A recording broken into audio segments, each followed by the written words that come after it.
I don't know what it is about the pit, but like I can't leave.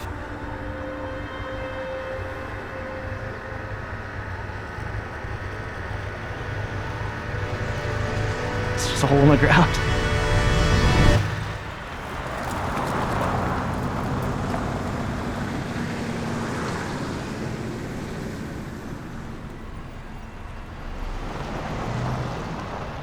What it takes to survive a winter in Yellowknife. You have to make a plan to leave your house. You can't stay inside all the time because you will go crazy. I think we might be able to get this one going. I have faith. If this thing fires up. It's good to have a snowmobile. I think it's flooded.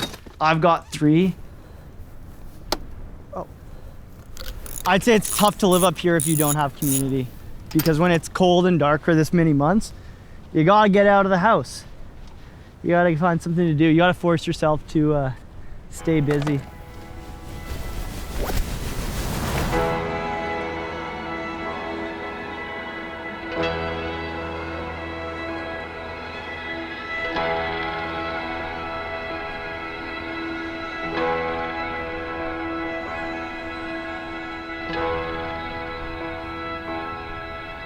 Yellowknife is about 18 hours drive straight north from Edmonton.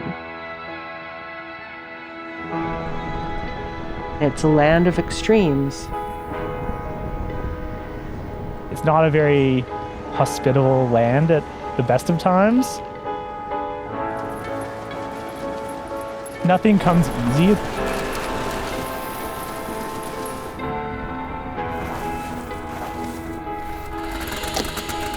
It is what it is, and the people that don't mind it live here, and the people that can't stand it don't last very long.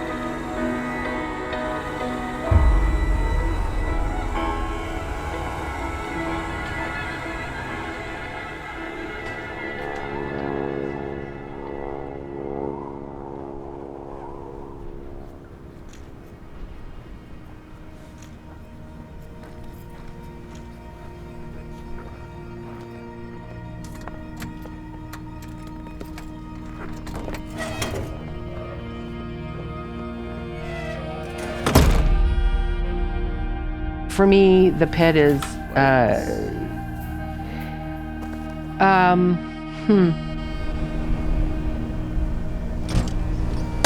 It's an old gravel pit, but to me it's something very special.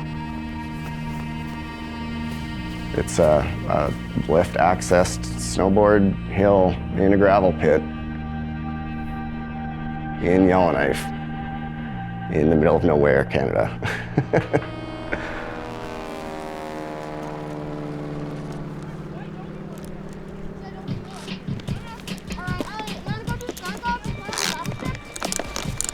Bristol Pit is an old gravel mine. Hi, how are you?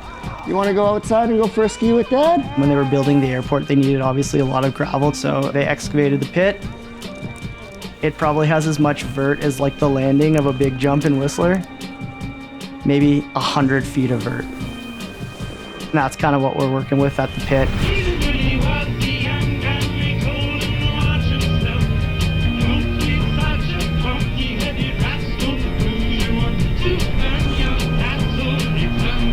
Bristol Pit is run by the local snowboard club, Ragged Riders. They're a bunch of characters, that's for sure. Yeah, okay, film me walking out of there. It's John Cena! Oh, what's up, Scott? Scotty is like, he's Mr. Bristol. We always joke, we're gonna build you a tiny home and we're gonna put it up Bristol. You can just live here because you spend all your time here anyways. Do you dream about it? I have, yeah. I have. We have Ryan, he became vice president. I'm like a uniting force for them to be mad at so they can like be friends with each other. Liam is a visionary. I don't know what he's envisioning most of the time, but he has the knowledge. He grew up on the slopes. Scott and I didn't get to grow up on the slopes because we were here. This was the slopes. This was the slopes. This was the slopes. For a long time, the pit was totally fenced off. But snowboarding in Yellowknife has obviously been here for as long as people have snowboarded. There's the rest of the fucking losers. You turn that thing off, you're getting annoying. So bad. Thanks, sir. You're welcome. Back in the day, like people older than me, people who could be my dad, tell stories about like jumping the fence before it was even accessible by the public. As a kid, it was just like the only inclination that you could slide down. We'd bring old fridges and like ovens. So you'd just go to the dump and take it, and then we'd put it in Bristol Pit. Anyone in town who grew up here, they'll tell you that they ripped the pit when they were a kid. They would snowboard anywhere they could find a hill, you know. Of course, everybody wanted a snowboard park. They didn't want just a hill. Well, who the heck are we going to get to manage this project? And I went, geez, I could do that. I don't think Steve would ever take credit for all the work that he's done, but he was the man who built the rope tow at Bristol Pit. This is the Harouche Model 652 handle tow. And she just purrs along. It runs like a top. It's been running for nearly 10 years now. Hopefully we got another 10 years left in it. Steve put in a ton of time. Years of working to get those permits from the city and build a frickin' tow rope. Now it's not just a hole in the ground. That DIY mentality, I feel like it's a very like northern mentality.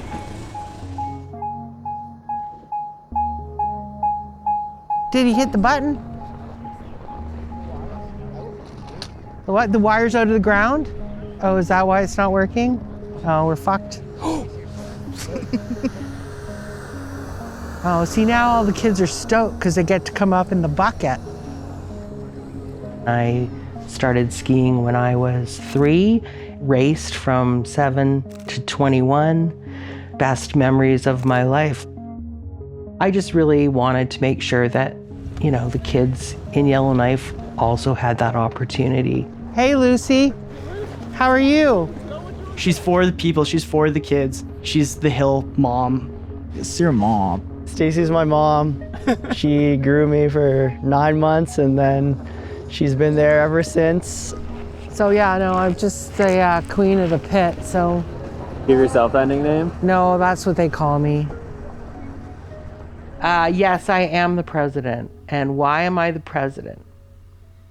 I wasn't even there when I got voted in as president, so.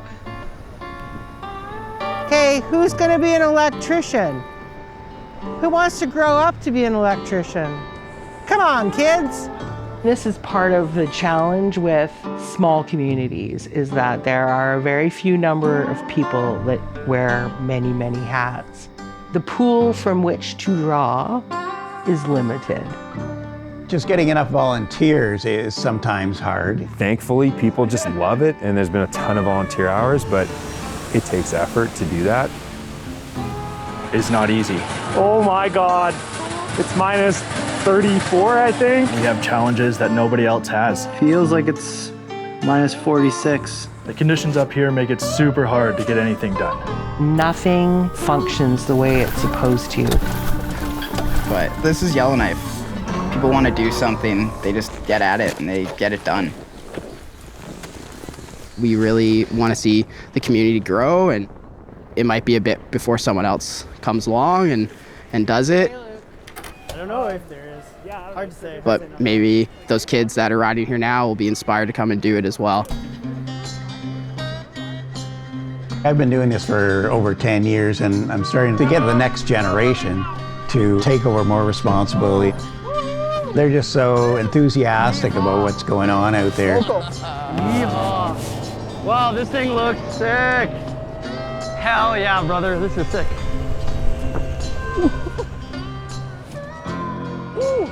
The Three Musketeers, they got big ideas.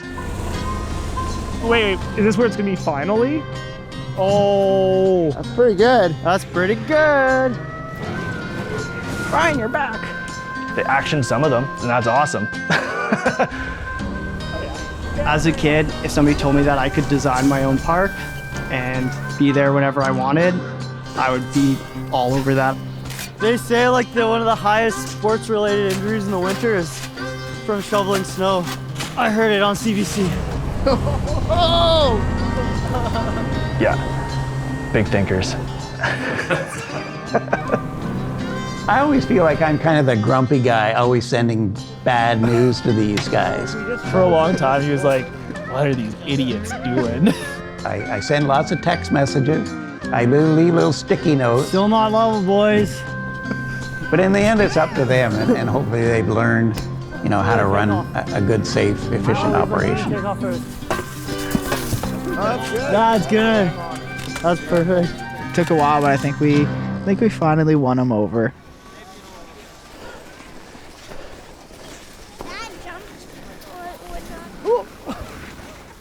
If anybody can make a snow couch, that would make me really happy.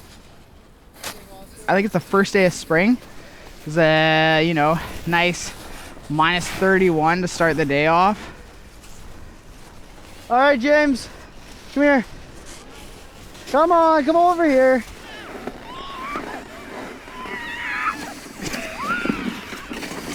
Oh no. Oh no. Oh no, no, no, no, no, no, no. Delete that footage now. Okay, let's grab our stuff and head back to camp so we can get riding. In any remote community, people want something to be a part of and to feel that sense of community. That's what the pit is. Let's keep going. Let's keep moving. I've lived basically in that pit for like the last 8 years. That's it. But I really love doing it. I really love making it happen, especially for, you know, the kids that are growing up here. Because I grew up here. Good. Okay.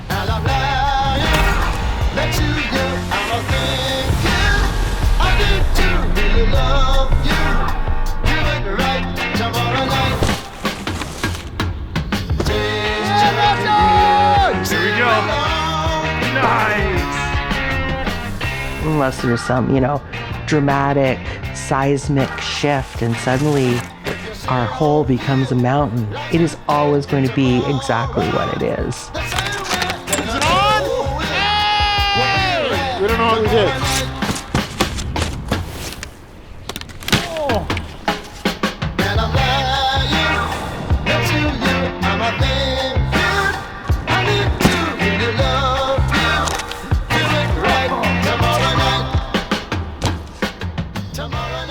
Being around the people you love is pretty important to me.